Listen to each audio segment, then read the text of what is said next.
ನಮ್ಮ ಬಗ್ಗೆ ಮಾತಾಡೋದಿಲ್ಲ, ನಮ್ಗೆ ಧ್ವನಿ ಕೂಡಿಸಲ್ಲ ಅಂತ ಹೇಳಿ. ಈ ಹಿಂದೆ ಆಗಿರೋ ಘಟನೆಗಳು ಗಮನಿಸಿದ್ರೆ ಯಾರು ಸಾಥ್ ಕೊಟ್ಟಿಲ್ಲ ಸರ್. ದರ್ಶನ್ ಅವ್ರಿಗೆ ಅರೆಸ್ಟ್ ಆದ ಟೈಮಲ್ಲಿ ಯಾರು ಮಾತಾಡಿದ್ರಿ, ಎಷ್ಟು ಜನ ಮಾತಾಡಿದ್ರಿ ಆ ಟೈಮಲ್ಲಿ? ಎಲ್ಲ ಸೈಲೆಂಟ್ ಆಗಿದ್ರು. ಒಂದು ಹಂತು ಫೋನ್ ಮೇಲೆ ಒಬ್ಬರು ಸ್ಟಾರ್ಟ್ ಆಗಿದ್ದು. ಈಗ ನಿಮಗೂ ಸ್ಟಾರ್ಟ್ ಆಗಿದೆ. ಕಲಾವಿದರು ಅಂದ್ರೆ ಈಸಿ ಟಾರ್ಗೆಟ್ ಹೊರಗಡೆ ಪಬ್ಲಿಕ್ಗೆ. ಸೊ ನೀವು ಅದನ್ನ ನೀವೇ ಇನಿಷಿಯೇಟ್ ತಗೋಬಾರ್ದು ಸರ್. ಇವತ್ತಿನ ಪರಿಸ್ಥಿತಿ ನಾಳೆ ಇನ್ನೊಬ್ಬರು ನೀವು ಬರ್ಬೋದಲ್ಲ, ನಿಮ್ಮ ಜೂನಿಯರಿಗೆ ಬರ್ಬೋದು. ಅಲ್ಲ, ನಾನು ಅದಕ್ಕೆ ಬಂದು ಮಾತಾಡ್ತಾ ಇದ್ದೀನಿ ಮಗನ. ಇಲ್ಲ ನಾನು ಬಂದು ಮಾತಾಡೋ ಅವಶ್ಯಕತೆ ಇರಲಿಲ್ಲ. ನಾನು ಡೈರೆಕ್ಟ್ ಕೋರ್ಟ್ಗೆ ಹೋಗುವೆ. ಅಲ್ಲ ಸರ್, ಇವಾಗ ನನ್ನ ACP ಚಂದನ್ ಅವ್ರಿಗೆ ಫೋನ್ ಮಾಡಿದೆ, ಮಾಡ್ಬಿಟ್ಟು ಬ್ರದರ್ ಹಿಂಗಾಗಿದೆ, ಈ ತರ ಹಿಂಗಾಗಿದೆ, ವಾಟ್ ಟು ಡು. ಅವ್ರು ಹೇಳಿದ್ರು ಸರ್ ಇಲ್ಲ ಇದೆಲ್ಲ ಅಬ್ಯೂಸ್ಗಳು ಸರ್, ಕಾನೂನು ಪ್ರಕಾರ ಏನ್ ಮಾಡ್ಬೇಕು ಮಾಡ್ತೀವಿ ಸರ್, ಒಂದು ನೀವು ಕೊಡಿ ಸರ್ ಅಂತ. ನನ್ನ ಹೆಸರು ತಗೊಂಡಿದ್ದಕ್ಕೆ ನಾನು ಬರ್ಲೇಬೇಕಾಯ್ತು, ಕೆಟ್ಟ ಪದ ಬಳಸಿರೋದು ಅಂತ. ನಾಳೆ ಬರುವಂತ ಯಂಗ್ಸ್ಟರ್ಸ್ ಕೂಡ ಹಂಗೆ ಮಾತಾಡ್ತಾರೆ. ಅಕಸ್ಮಾತ್ ಈ ಒಂದು ಇನ್ಸಿಡೆಂಟ್ ಅಲ್ಲಿ ನಿಮ್ಮ ಹೆಸರಿಲ್ಲ ಅಂತ ಗೊತ್ತಿಲ್ಲ ಸರ್ ನೀವು? ಅಲ್ಲ, ನನ್ನ ಹೆಸರಿಲ್ಲ ನಾನು ಯಾಕೆ ಬರ್ಬೇಕು? ಮತ್ತೆ ಹೆಂಗೆ ಸರ್ ಇನಿಷಿಯೇಟ್ ಹೆಂಗೆ ಸರ್ ಜವಾಬ್ದಾರಿ ತಗೊಳ್ಳೋದು? ಇಲ್ಲ ಈಗ ಬಂತು ಅಂತ ನೀವು ಬಂದ್ರಿ ಸರ್. ಈಗ ಎಲ್ಲಾದ್ರೂ ಒಂದ್ ಕಡೆ ಕಿಡಿ ಹಚ್ಚಬೇಕು. ಹಚ್ಚಿದಾಗ ಹೋಗ್ಬೇಕು. ಸುಮ್ನೆ ನಾವೇ ಹಚ್ಕೊಂಡು ಚುಚ್ಕೊಂಡು ಹೋಗ್ಬಾರ್ದು. ಅದು ಇಂಪಾರ್ಟೆಂಟ್ ಮಗ. ಈಗ ದರ್ಶನ್ ಅವ್ರ ಬಗ್ಗೆ ಕೇಳ್ದೆ ನೀನು, ಅವ್ರು ಯಾರು ಬರಲಿಲ್ಲ. ದಿಸ್ ಕಾನೂನು, ಅದು ಅದ್ರ ಬಗ್ಗೆ ಮಾತಾಡಕ್ ಹೋಗ್ಬಾರ್ದು ನಾವು. ತಪ್ಪದು. ಯಾಕಂದ್ರೆ ಅದು ಕೋರ್ಟಲ್ಲಿ ಇದೆ, ಸೊ ಕಾನೂನಲ್ಲಿದೆ. ಸೊ ಅದ್ರ ಬಗ್ಗೆ ನಾವು ಮಾತಾಡೋಂಗಿಲ್ಲ. ಅಪ್ಪು ಅವ್ರ ಬಗ್ಗೆ ಮಾತಾಡ್ತೀನಿ ನಾನು. ಅಪ್ಪು ಅವ್ರ ಬಗ್ಗೆ ಯಾಕಂದ್ರೆ ಅಪ್ಪು ಅವ್ರ ಬಗ್ಗೆ ವೆಲ್ ನೋನ್, ನನ್ಗೆ ಚೆನ್ನಾಗಿ ಗೊತ್ತು. ಪುನೀತ್ ರಾಜ್ಕುಮಾರ್ ಅವರು ನಾನು ಚೆನ್ನಾಗಿ ಜೊತೆಲಿದ್ದವನು, ಊಟ ಮಾಡಿದವನು, ಸಿನಿಮಾ ಮಾಡಿದವನು. ಅವ್ರೊಟ್ಟಿಗೆ ತುಂಬಾ ಬಾಂಧವ್ಯ ಇದೆ ನನಗೆ. ಅವ್ರೊಟ್ಟಿಗೆ ಅವ್ರಂಗೆ ಮಾತಾಡಿ ತಪ್ಪು, ನಾನು ಅದನ್ನು ವಾದಿಸ್ತೀನಿ. ಅವ್ರು ಮಾತಾಡಿ ತಪ್ಪು ಅಂತ.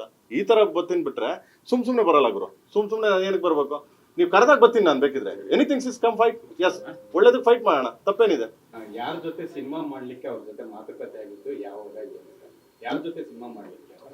ಅಪ್ಪೋರೊಟ್ಟಿಗೆ. ಎಷ್ಟು ಇದ್ ಮಾಡ್ಕೊಂಡು ಅಂದ್ರೆ ಅಡ್ವಾನ್ಸ್ ತರ ಕೊಟ್ಟಿದ್ದ ಹೇಗೆ? ಅಡ್ವಾನ್ಸೇ ಮಗ. ಎಷ್ಟು ಅಡ್ವಾನ್ಸೇ ಕೊಟ್ಟಿರೋದು ನನಗೆ. 9 ಲಕ್ಷ ಅಡ್ವಾನ್ಸ್ ಕೊಟ್ಟಿದ್ರಪ್ಪ.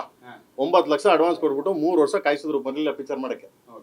ಓಕೆ, ಆಮೇಲೆ ಬಂದ್ಬಿಟ್ಟು ನನ್ಗೆ ಹಿಂಗಾಗಿದೆ ಅಂತ ಸರಾಗೋವಿಂದ್ ಸರ್ ಹೇಳಿದ್ರು. ಪ್ರೇಮ್ ಏನೋ ಪ್ರಾಬ್ಲಮ್ ಆಗಿದೆ ಅಂತ, ಹೋಗ್ಲಿ ಅಡ್ವಾನ್ಸ್ ಕೊಟ್ಟು 3 ವರ್ಷಕ್ಕಾದ್ಮೇಲೆ ನನಗೆ ಈಗ ದುಡ್ಡು ಕೊಡೋರು ಯಾರು? 3 ವರ್ಷ ನಾನು ಪಿಕ್ಚರೇ ಮಾಡ್ಲಿಲ್ವಲ್ಲ. ನನಗೆ ಯಾರು ಕಾಸು ಕೊಡ್ತಾರೆ? ನನ್ಗೆ ಊಟ ಯಾರು ಹಾಕ್ತಾರೆ? ನನ್ನ ಹೆಂಡತಿ ಮಕ್ಳು ಯಾರು ಸಾಕ್ತಾರೆ? ಅಟ್ಲೀಸ್ಟ್ ನನ್ನ ಟೀಮ್ ಇದೆ, ನಾನು ಒಂದು 30-40 ಜನ ಹುಡುಗರು ಇದ್ದಾರೆ. ಆಫೀಸ್ ಬಾಡಿಗೆ ಯಾರು ಕಟ್ತೀರಾ? ಆದ್ರೂ 5 ಲಕ್ಷ ವಾಪಸ್ ಕೊಡ್ತಾರೆ. ಆದ್ರು ಯಾರು ಕೊಟ್ಟವ್ರೆ? ಕಲಾವಿದರಿಗೆ ಅಮ್ಮನ ಹತ್ರ ಜಯಮಲಮ್ಮನ ಹತ್ರ ಅದೇ ಮಾತಾಡ್ತಿದ್ದೆ. ಒಬ್ರು ಇವತ್ತಿನವ್ರಿಗೆ ಯಾರು ಕೊಟ್ಟವ್ರು ಅಡ್ವಾನ್ಸ್ ಹತ್ರ ವಾಪಸ್ಸು?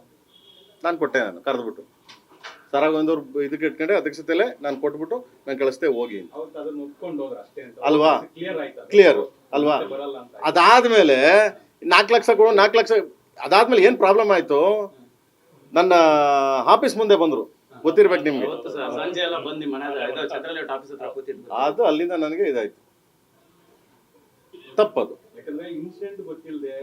ಅಲ್ವಾ? ಎಸ್, ಅದು ತಪ್ಪದು. ನನ್ನ ಆಫೀಸ್ ಅದು ದೊಡ್ಡ ಇದೇನಲ್ಲ ಮಗ. ಓಕೆ, ಅವತ್ತು ಮುಂಚೆ ಹೇಳಿದ್ರು ನಾನು 4 ಲಕ್ಷ ಅಲ್ಲ, ಹೋಗಿ ಬನ್ನಿ ಸ್ವಾಮಿ, ದೇವ್ರು ಕೊಟ್ಟಂಗೆ ಎಲ್ಲ ಕೊಡ್ತಾನೆ, ಯಾರೋ ಕೊಡ್ತಾರೆ ಅಂದ್ಬಿಟ್ಟು. ನನ್ನ 25 ಲಕ್ಷ 30 ಲಕ್ಷ ಹೋಯ್ತು, ಪರವಾಗಿಲ್ಲ, ನಿನಗೆ 4 ಲಕ್ಷ ತಾನೆ ಅಂತ ಅಂದ್ಬಿಟ್ಟು.